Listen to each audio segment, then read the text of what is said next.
Welcome! In front of me I have HUAWEI Watch 4 Pro and I'm gonna show you how to change the screen timeout duration on this watch.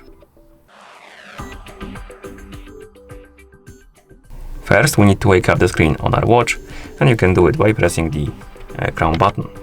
Once you wake up the screen, you can press the crown button again to open the menu. In the menu, find the settings icon by scrolling through it, and then tap on the settings icon to enter the settings.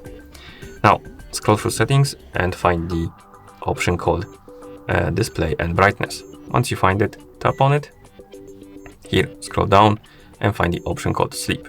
Select it, and right here we have a list of durations we can select. We have auto, 10 seconds, 15 seconds, 30 seconds, 1 minute and 5 minutes.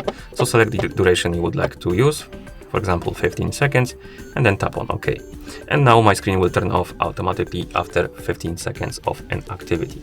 So it should be right around now-ish. Oh, now. Like this. And that's how you change the screen timeout duration on this watch. Thank you for watching. If you found this video helpful, please consider subscribing to our channel and leaving a like on the video.